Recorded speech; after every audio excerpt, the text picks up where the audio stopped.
Hello and welcome to this evening's webinar, Suicide Rates Spike in the Spring. Our presenter today is Sarah Skoterro, who currently serves as the Director of Business Development at THIRA Health after spending a year as our Clinical Director. THIRA Health is a mental health facility in downtown Bellevue that specializes in partial hospitalization and intensive outpatient programs for women, teen girls, and female-aligned individuals. THIRA's treatment programs are grounded in the foundation of dialectical behavior therapy, which is a well-researched and highly effective treatment for those who are at a high risk of suicide, engage in self-harm, or suffer from other complex problems such as eating disorders, anxiety, depression, and more.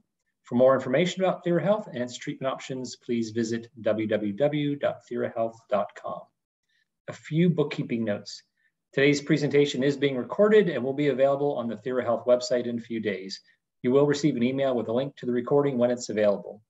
During the presentation, all audience microphones will be muted and cameras will be turned off. At the conclusion of the presentation, there will be a question and answer session. Please use the Q&A function at the bottom of your screen to ask your question.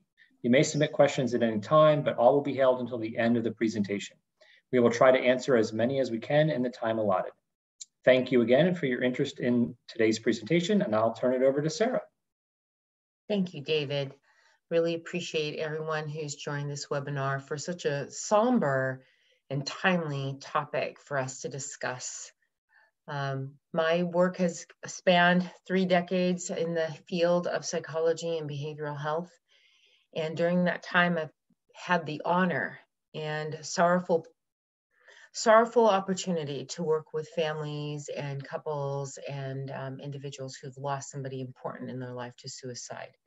And so today, I'm going to work hard to impart some information and wisdom around this particular time of year, although we could probably say any time of year is tough, but it's surprising that we're talking about this topic in the springtime. So with that said, here's a little bit about me. I am licensed in Washington State as well as New Mexico. And as I referenced, I've been doing this work for a minute, and I feel humbled that even though I've had a great education, the most profound learning and profound skills I've ever gleaned have been from people educating me about how to do the work better and how to be real about the work that we get to do. So, welcome. The objectives for this evening's topic is threefold.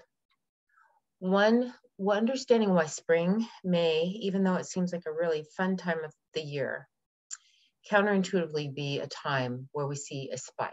It's actually borne out in the data, and we'll talk about that a little bit later, so I want you to understand that. I want you to also have a handle on some of the classic, sadly classic, but also surprising risk factors for teens, just a refresher.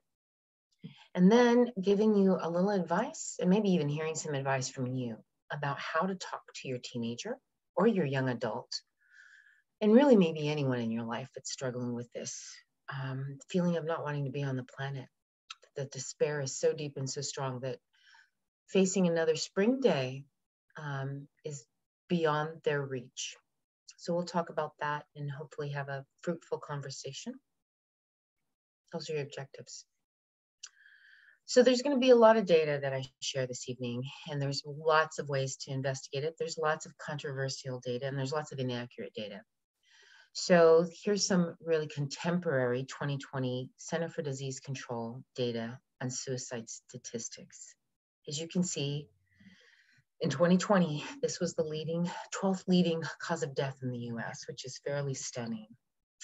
And really something that in the industry in the last decade, there's been a big movement, and I'd actually say in the last 30 to 40 years of movement, to say this is something that we can prevent and we can actually intervene on. In 2020, nearly 46,000 people died by suicide. And I will say these are people where we could actually clearly identify that that is how they died. Many deaths are registered in the United States and they are labeled as something else because it's not clear. So these are known cases where it was clearly demonstrated that the person took their own life. And there was about 1.2 million efforts to die by people.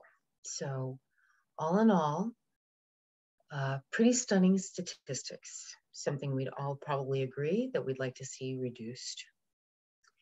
And certainly when we think about young people, it's hard to digest that this could be going on in the lives of people that have their whole future ahead of them, especially in the springtime when everything is coming up roses. Let's talk more. Here's our CDC suicide statistics. And you can see this is up through 2019 that there's been an upward trend. There's lots of factors that contribute to this, and there's lots of factors that have been attributed to this. What we do know, and is probably most important for tonight's discussion, is that COVID has caused some stressors on all of us that we could not have foreseen. And it has resulted in different regions and in different areas of states and our country, increased instances of suicide, and in some others, less suicide. So what we do know is that access and the need for access to counseling and therapy and all sorts of care has been deeply compromised by COVID. And for teens, it's especially hit hard. And that means for teens and their family, it is especially hit hard. We're all in this together. So the big question I'm posing this evening is, why is there a spike in the spring of suicide? We have Suicide Awareness Month later on in the year, and most people don't know that this is the month of April. We're doing this at the end of April, but it is the month of April where most suicides occur across all ages and all genders. There's lots of reasons for this. And it has been studied internationally and not just in the US, of course, but the parallels are quite stunning. So let's talk about some of the challenges of spring that make it a ripe time for people to think they cannot go further. In the northern hemisphere of the globe, suicide rates spike really between, as you can see in this bullet point, May and June. Sometimes we think that the summer should be a time of joy leading into the fall, and that's when things slow down for most of us, and that the holidays are just too difficult to face. This is really true for many, many people. Ironically, what we've looked at from having conversations with individuals that we call having had a lived experience, meaning they really worked and they really contemplated and acted on trying to die, but they didn't, they lived. When we have that opportunity to have that conversation, we find out from them that they made it through the holidays because those were important events for them. It was important time to join with family and really have that last time with them as they got ready for spring. And or they've been enduring depression and or despair for so long that facing the future when everyone else is feeling really joyful and getting, sort of behaviorally activated, wanting to get out, the weather's improving maybe, they're feeling like they can get out to Fred Meyer and buy the fuchsias, they can restart a sport that now that the days have become longer and brighter, they can get back at it. It's too much to face for people that have been suffering with depression. They feel that the gap from where they were and then other people comparing themselves to really increased, and this amplifies the pain and suffering of depression. So there's a quote in here, I will read it because some of us like to have things read. It's a tragic irony that the partial remission which most depression sufferers experience in the spring often provides the boost of energy required for executing a suicide plan, right? So what that means is there's a great body of science that when the light period, which we call the photo period, increases in the springtime, there's more available sunlight. We are out and about, and that increases our level of serotonin and some other really essential neurotransmitters in our brain. These have classically, for those of us that are not suffering with depression, lifted our moods and made us feel really motivated to go into the brand new time of planting and seeing baby animals and having a lot of joy. At least that's a social myth that gets perpetuated this time of year. And for some of it's really true. But if I'm suffering with depression, what ironically happens is that I've been so low in my ability to get through the very basic task of a day-to-day life that this upsurge or uptick in energy makes it possible for me to finally do something about this pain. So I hope that this is going to generate some questions, and I hope I'm making it really clear that we have an idea that suicide is something that's planned out, that I'm contemplating for a long, long time. For some people, that's very true. And for some people, the attention to be placed on it, it increases the despair. And it's really this sense of inescapability. For others, the sense of wanting to die literally can come in a spike. I can have a series of setbacks, and that's not making me feel like ending my life. I can have a series of setbacks, and I can find a way to look forward, and I'm going to endure. But with the onset of an increased photo period, the irony is that should I have a spike in this feeling of I can't manage this any longer, I may now have this undercurrent of energy to actually physically act on killing myself. So hang on for the ride as we talk about this a little bit more. The perils of sunlight are what I was referencing with photo period. We have learned a lot from our stakeholders and family members and people that have been so courageous to talk about this, who have simultaneously been diagnosed with bipolar disorder, that they can talk about this really fluently, that now with my medication and now that I have this energy, when I become, and we're using some technical terms here, so please jot down questions you have. When I go from having a steady state of energy to hypomania, which is really an elevated state of energized activity, to maybe even all the way to full-blown mania, it is absolutely exacerbated by increased serotonin levels and increased exposure to sunlight. And so this makes this time of year an especially dangerous, an especially important time to pay critical attention to how I'm managing myself and my support system and my contact with people that are going to be around me and care for me, because I'm going to have more energy now than I may have had any other time of the year. Okay, so let's keep going. There is no lack of awareness of suicide in our social media.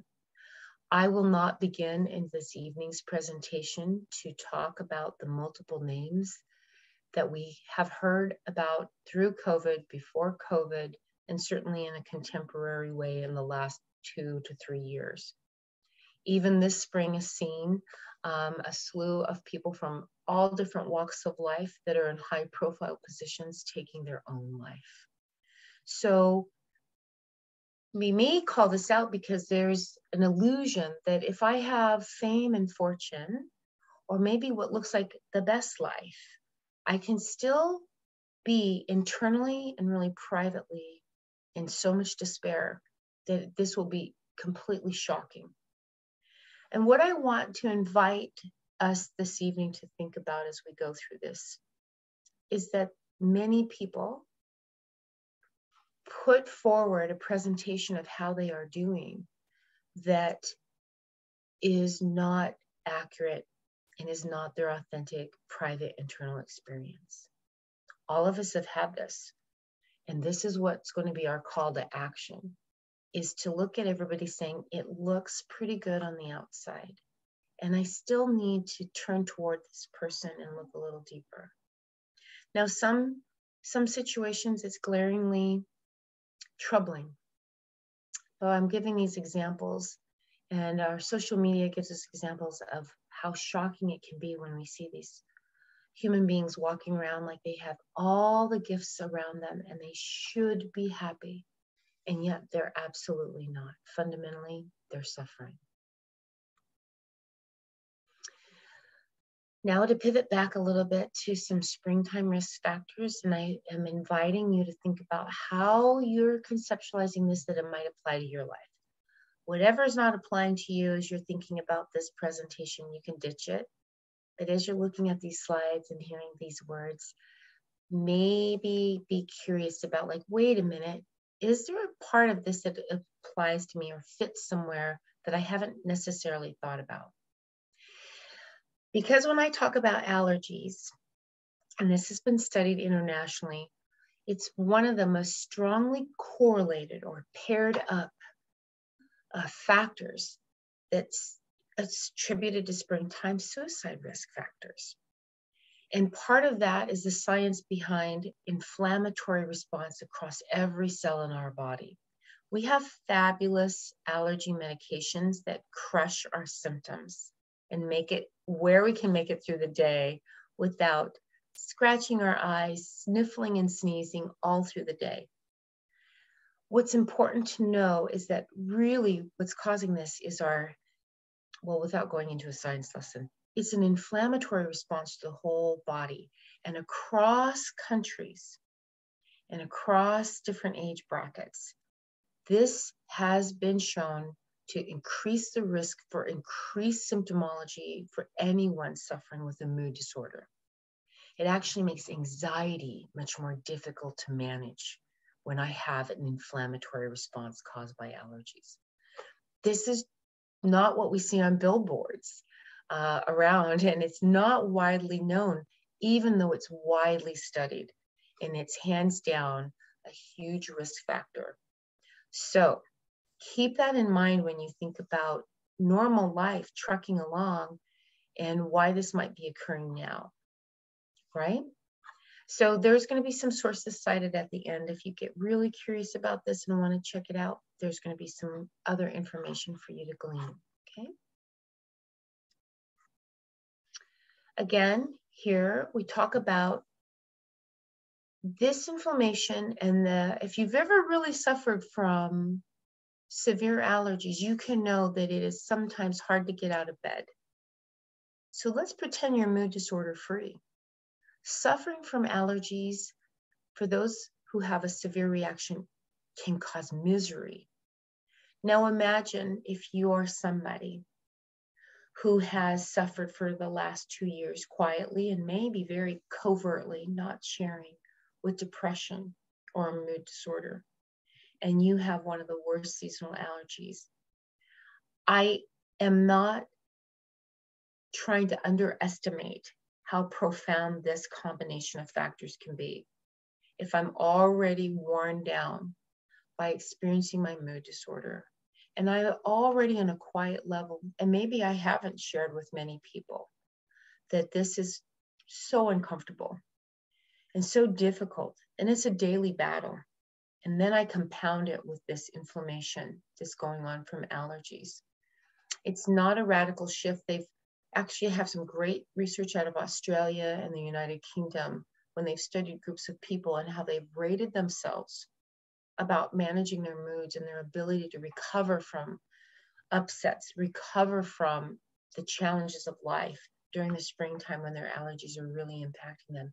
And hands down, their ability to bounce back has been greatly compromised, which sets them up for at risk of being, I cannot do this anymore, or having that moment where I just cannot face this spring again. I've already done this for the past 5 years. Nothing's getting better, et cetera, et cetera. So more research can be done. This has been going on for the last 2 decades and plus, I would say. We have a great body of evidence. So allergies are no joke. This is a continuation. If the theme about mood disorders is right in front of us, we see that hospitalizations spike in the spring. And again, I've already talked about light exposure causing a spike or an increase in serotonin and dopamine. can increase the risk of mania. Mania, we know, is connected in a lot of ways to accidental deaths because people get really energized.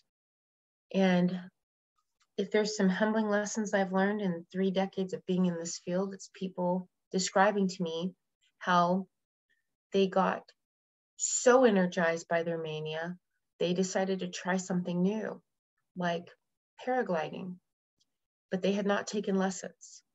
Or the urge came upon them so strongly that they had to take a trip that they didn't prepare well, or they were going to go on a hike and they weren't prepared well, and they ran into severe problems. We see an incidence of these kind of behaviors spike in the spring, okay?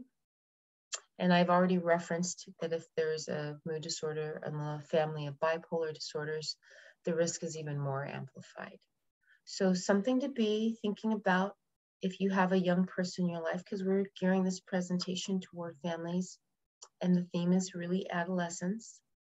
But if you have a family history of this, or you've been the person who really does know your child better than anybody else and you know how they've behaved, just holding this slide and some of this information in your mind as you go forward, hopefully you'll consider this as something to pay deep attention to. So here we have a slide about managing expectations and disappointment. This quote by T.S. Eliot, April is the cruelest month. It's really ironic that I myself find myself getting excited about the spring, and it's fundamentally in the U.S. at least, in lots of countries in the northern hemisphere where things start to grow, bloom. We're coming out of a dormant time. Things are fresh, and there's a lot of quiet cultural and social messaging about be happy. It's finally spring. Spring has sprung, right? New life, new baby lambs, new gardening, lots of things that are new. Celebration of coming out of the darkness of the winter and the doldrums and getting outside and being really active. As you can see in this second, the spring is often viewed as a time of things are going to get better. We've been through the hard times and now it's going to get better. When this doesn't happen, and we're so surrounded by these meta, subtle messages that it should be happening, but for me as an individual, it's not, we are absolutely socially geared to compare ourselves to others. And we're pretty good at, even if we're not consciously doing it, we're unconsciously picking up on cues that other people are having that experience and I'm not. So here's a little plug for DBT. And at THIRA, we really approach this with some stridency. How do I manage that? How do I get to understand how I am in the world and how the world is in me, and then use skills that are taught in DBT to get some balanced perspective on how to interface with expectations, and when things don't match up to our expectations, how to handle that. What we know as adults, most of us as adults, is that we have under our belt lots of disappointments, and we know that good and bad go hand in hand. However, in the wisdom of 14 and 15-year-olds, they haven't had that body of evidence. So that puts them at a really especially tender time to sort of march forward into life, because that breakup, or my expectation that I'm going to get on the team and I don't, it is crushing. Maybe we remember how crushing it is, but it will serve us to remember that when I'm in that experience, how crushing, that's the only experience I have of that kind of disappointment. I don't have a relative experience to say, and this too shall pass. So I'm in it all the way. And it makes us really vulnerable to not, since we've never had a way to say, oh, this is not the first time this has happened. And I do remember getting through it before. We don't have that when we're 14 or 12 or 9 or maybe 19. We only have that event as it's happening to us. So couple that with spring, couple that with maybe allergies. It makes for a pretty tender time that we as a caring people in their lives and in their communities can lean in and do some things. We're going to talk about that too. Pay attention. So here's my pivot point. You may be hard pressed to find something more worth your while if you had to be asked, if you had to throw everything and ditch everything away, what would be the most important relationships in your life? Maybe not the relationship with the car, although I'm a car lover, I can appreciate that. Maybe it's not the job. If we laid it all down, we might say, you know what? My kid is my most important thing. This family I have, my partner, my wife, my husband, they are the most important relationships I have. They can also be some of our easiest relationships to not pay the closest attention to. So I'm going to invite you to think about it this way. This is a time to really lean in, and a time to not necessarily draw a bar graph on the side and track, but to be really curious and really attentive. And referencing back to what I said earlier, I've learned this because people have told me that. And I'll talk a little bit more about that as we go along. But making sure your teens are okay can sound like a couple of things. And when I say okay, I don't mean like rosy and cherry and everything's great. This is you noticing probably better than anybody else, right? I meet families and I say, your pediatrician, their coach, somebody else that is in leadership that knows your child, they really may have it on lockdown and know your kid, but it's likely that you know them better than anybody else. And it's hard to keep paying attention to things that are disturbing. So here's some tips I'm going to offer you to really lean in, kind of bring yourself all the way forward, because we're not the only role models they have.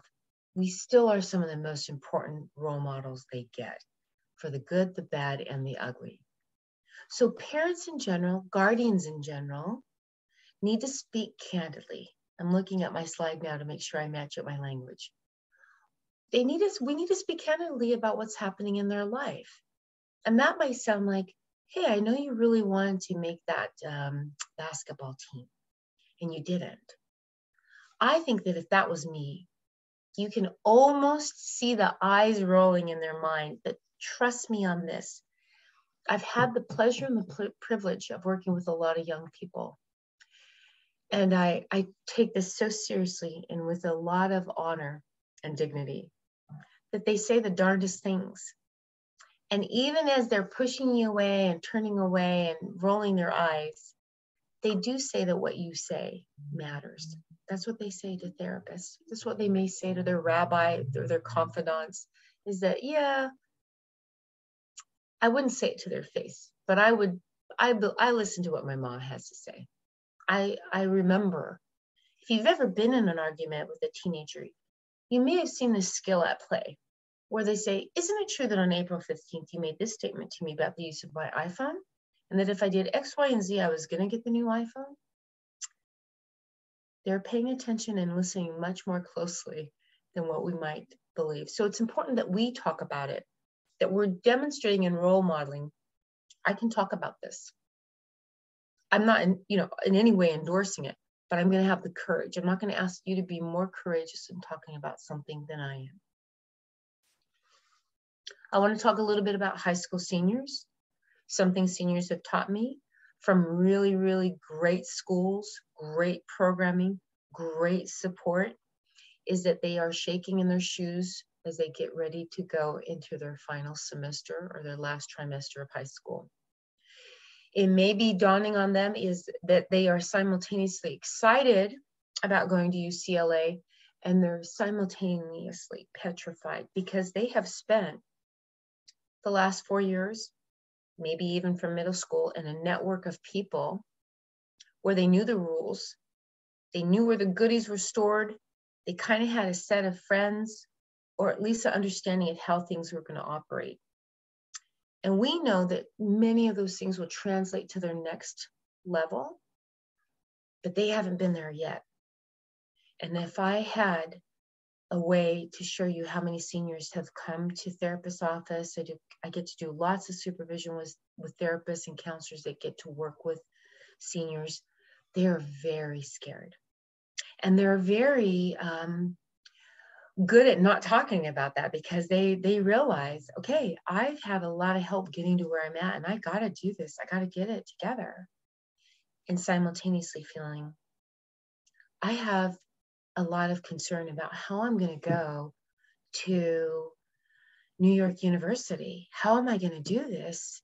And my mom and my dad or my auntie or my grandparents, whoever's been my family in this with me to win it, I'm not around them anymore. Even community college is like a brave new world.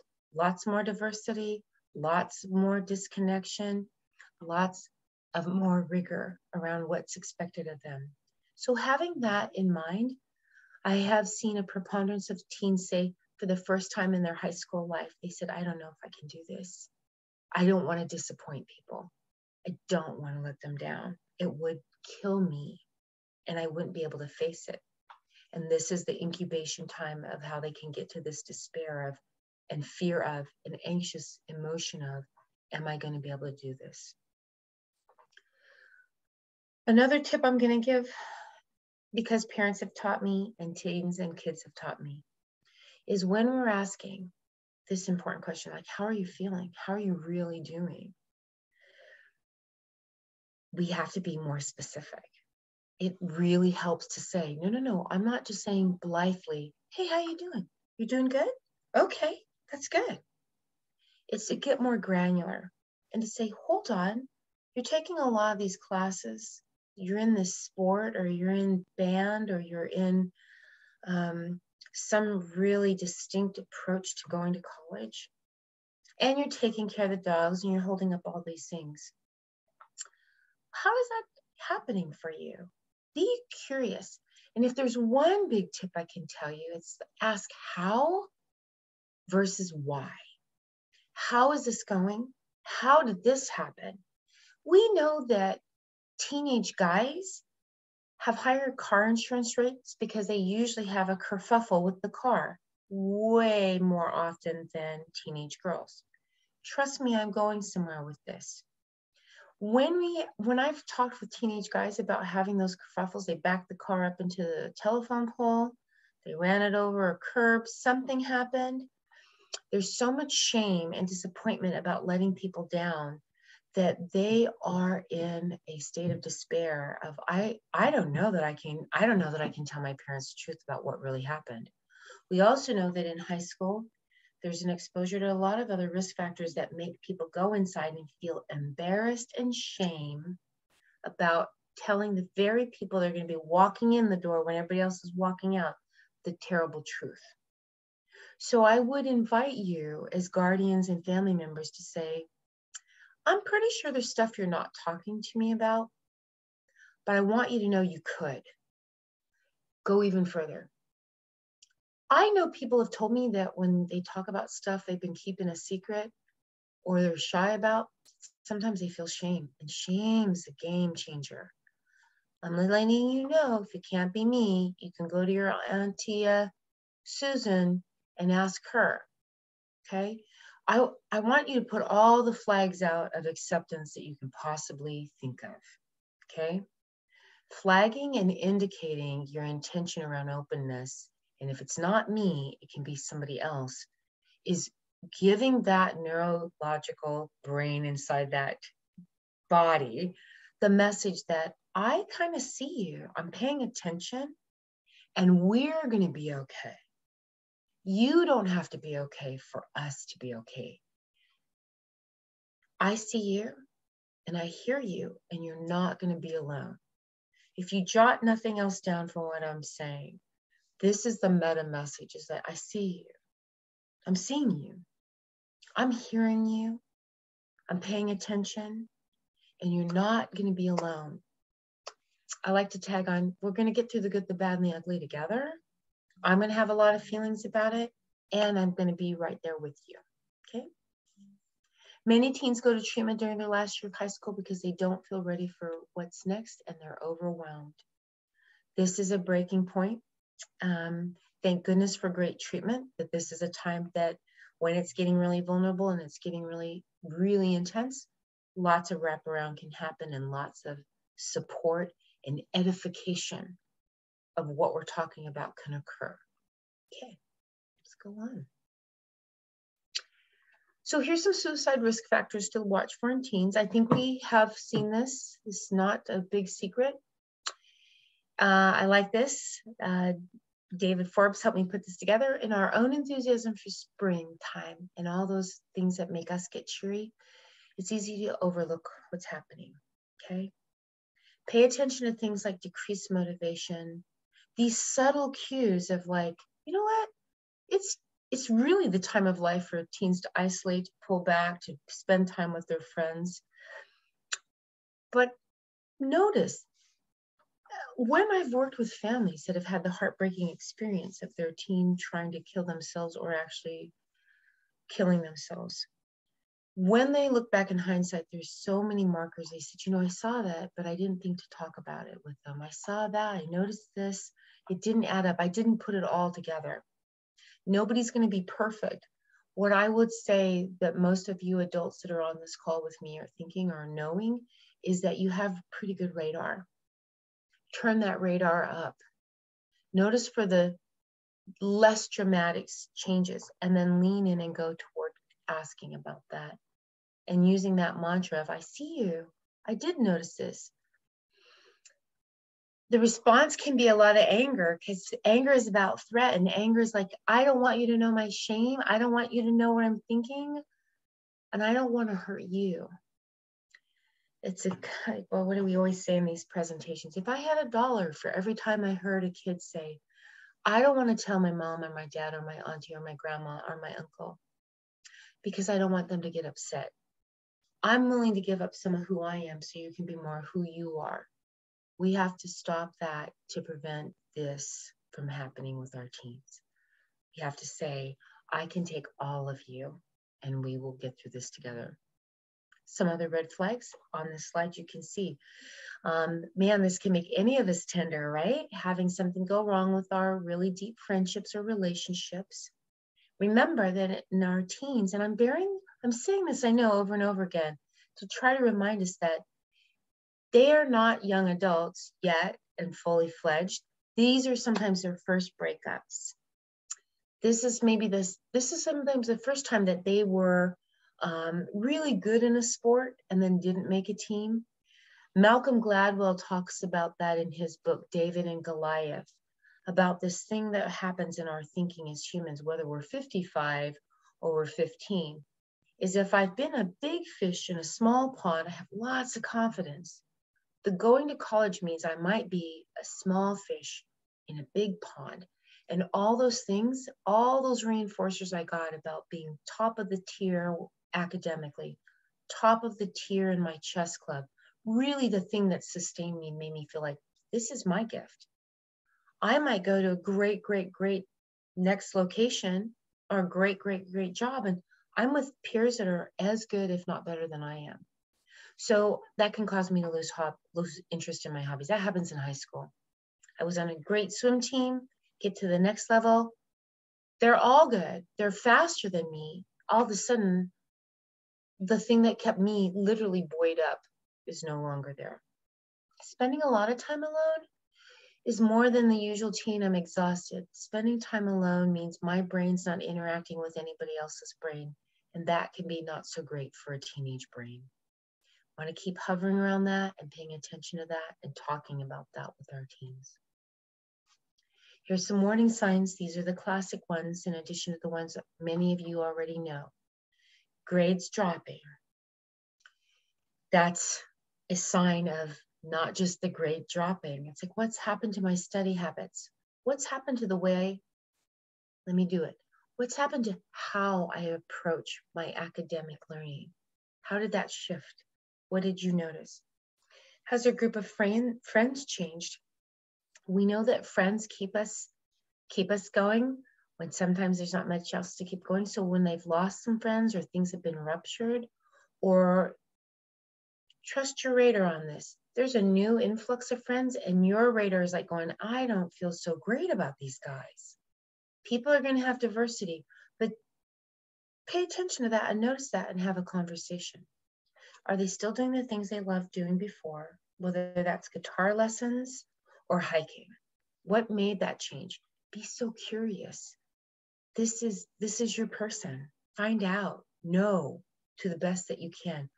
Even if you don't get that answer that makes you feel satisfied, what you're showing is like when I'm here, I'm curious about you and you're not alone.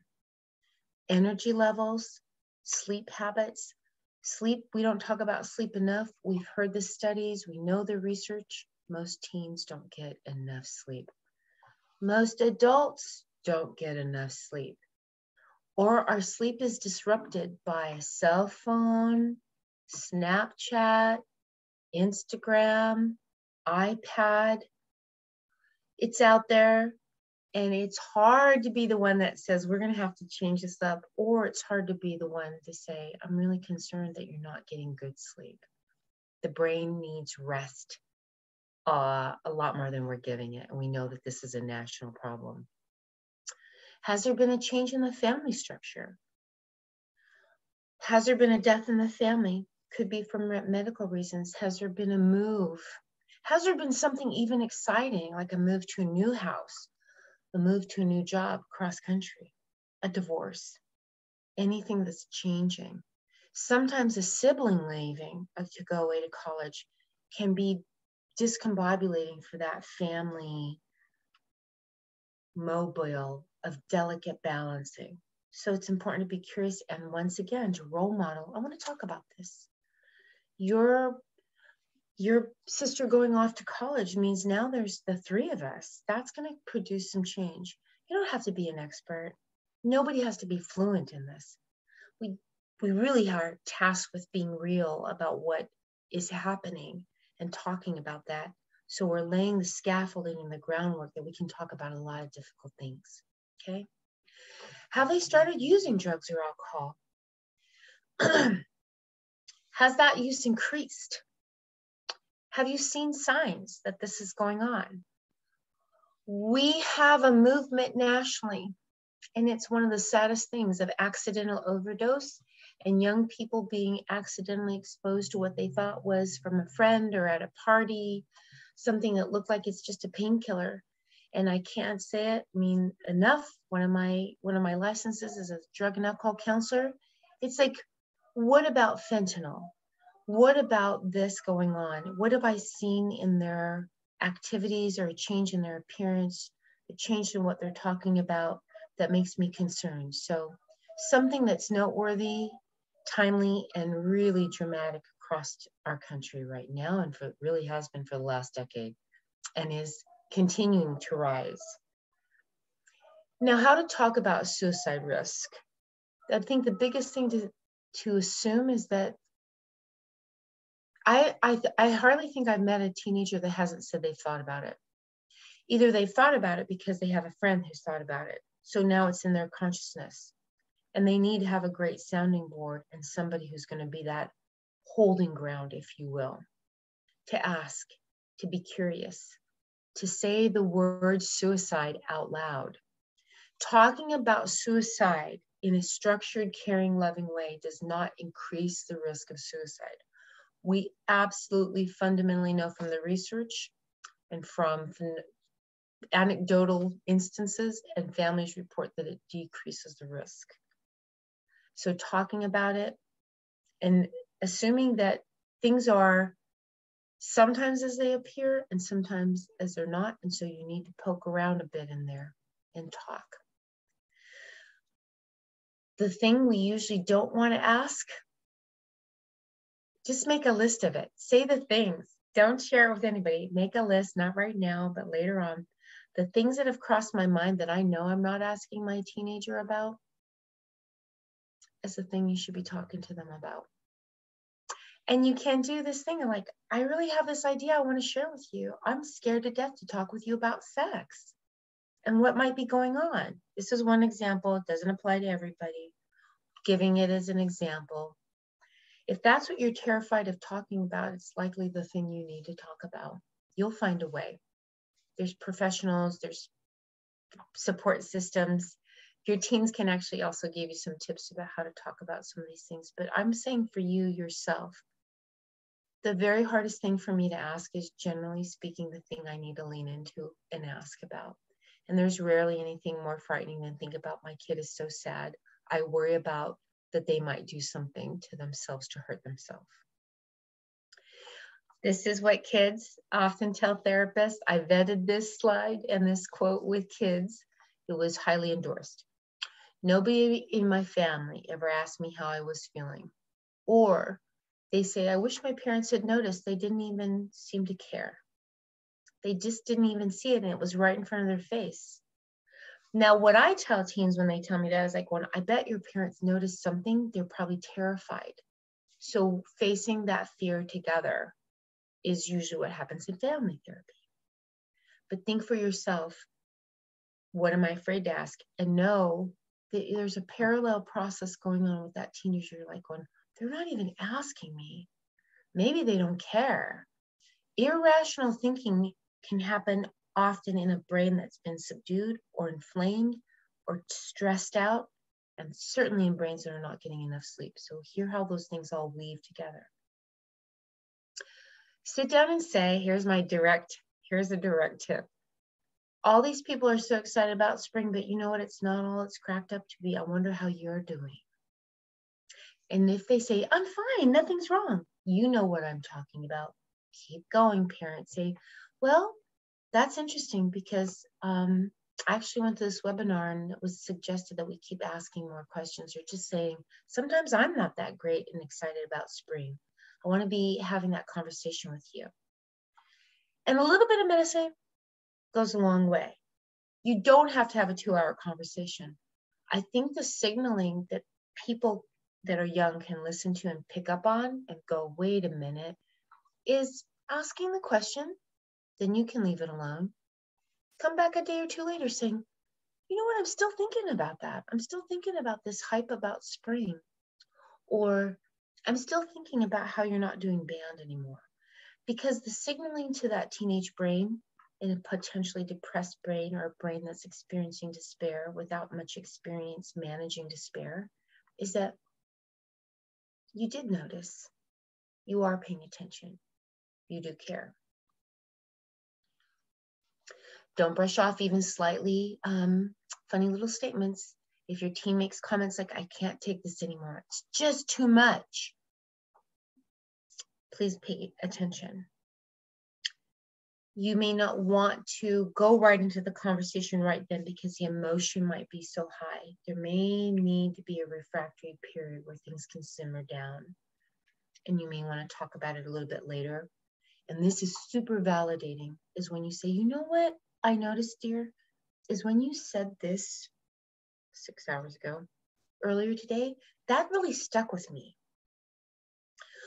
We have some interesting data that shows that the longer somebody understands somebody's held them in their mind in a constructive way, the more likely they are to be receptive to feedback from that person. Great coaches know this very much. They're like, you know, that last, anyway, I could go into a lot of examples. I've been talking to a lot of coaches lately because of spring sports. So notice it, reflect back on it. Striking while the iron's literally hot may not be the best idea. Sometimes you have to let people down regulate. It's what we call coming back down to some emotional equilibrium before they can absorb what you have to offer. It's time to take immediate action when you hear these sort of things come together as a family, and please seek help. Get a consultation. Ask somebody who may have had this happen in their family too. There are great groups out there in our community for families who have faced the very worst and the hardest to imagine scenarios.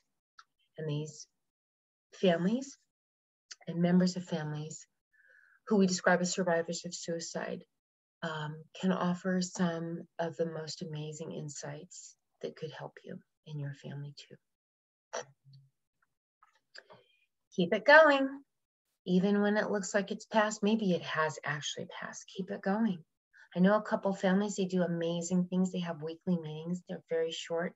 They just rallied everybody together and they talk about what's been going really well, what's been not going so well. What did they reflect on for the week? And the parents participate at the same level as the young people. Because there's, again, the parallel process is that it's tough for me too. Okay? Don't be afraid to ask about the truth. The truth won't always set you free. Sometimes the truth opens up Pandora's box. But it's where the freedom lies, is getting down to those kind of truths. And again, I'll say it. Kids need to know that you are paying attention and that you notice they're struggling. Most teenagers will say, I don't want them to solve it for me. I just need to notice that they saw me and that they said something and that they opened that door that I knew consciously that I could go to them. So keep it going. Keep it going. You know, it doesn't really end with senior year. Making your teen feel seen. Normalize getting into their business. That's my phrase. A little bit uncomfortable and yes, important, and definitely do that. Just do it. Do it till it becomes normal for you. Show that you can talk about this normally and rationally. And it doesn't have to be daily, but that this is a normal conversation as much to talk about, well, this is what's going on in the world today. This is what's going on with your grades. This is what's going on with your moods that I've noticed. Normalizing it and making it part of the paragraph of life. Even though you may be scared and your teen may be scared, the taboo has to be broken to be able to absorb and address and hold and shore up managing if this is in your teen's life. Okay? So make them feel seen. I see you. I hear you, and you're not alone. Goes without saying, we've heard enough of this until we're saturated with it. The ripple effects, most experts agree, are going to endure for at least the next 18 to 36 months of kids that went through missing out on school, missing out on graduation, ad nauseum, list. But it's exerted a stress, and we as adults may have been better equipped to manage it than our young people. It's not always great to be in springtime. COVID is tough enough. I want to share something really somber. I literally today had a message from a friend I went to high school with, and one of our friends from high school, so this is, 1983, do the math, they just died of COVID. Super healthy individual got struck down by COVID. There wasn't any other pre-existing. So this is still a dangerous time, but without going much more into it, we know that this had a huge impact on how kids had to interact with each other or not, be able to gather or not, be able to see family, some of the deepest connecting rods possible or not. So checking all that out, checking that list, adding that into the mix of everything we're facing, I'm going to reiterate that the experts at a national level have said that behaviorally we're going to see an impact for the next 18 to 36 months on the mental health of our young people and our whole culture, but really we're looking at our young people, okay? So we're doing good. Now I'm going to open it. I know I did a lot of talking. There's so many things that could come out of this. I'm ready to hear any questions people might have. And thank you, Sarah. That was a great presentation. So just we're coming to the top of the hour, so it is open for questions at this point. Real quick, our bookkeeping reminder that the presentation is being recorded, and we will email you a link in the next few days once it's been processed and posted to the website. If you want to ask a question, you can use the Q&A function that's at the bottom of your Zoom screen. We have time, I guess we have about 5 minutes left. So the floor is now open.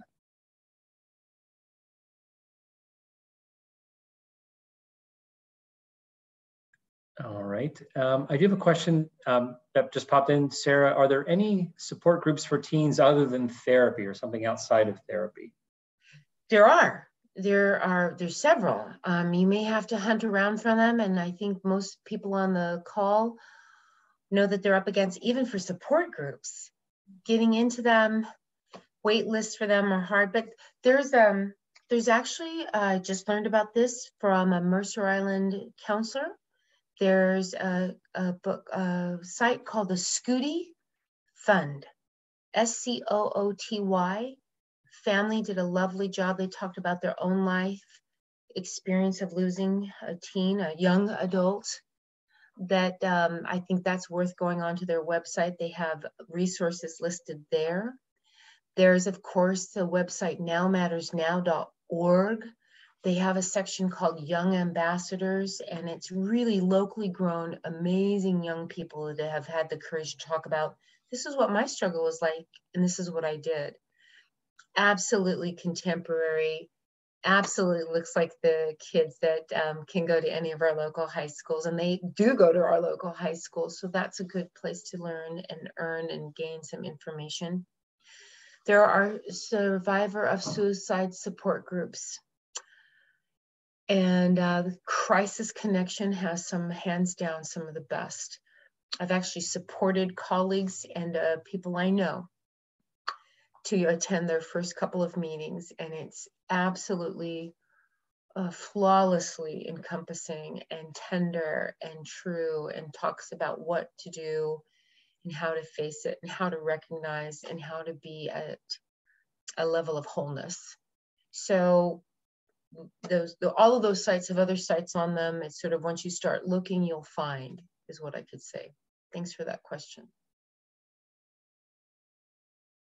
We've got one more. Let me make sure I can parse this correctly. So as a parent, I am either totally unaware of the signs because I'm lost in my own world, or I'm being super overbearing and constantly stressed about my teen. How can I balance those two endpoints?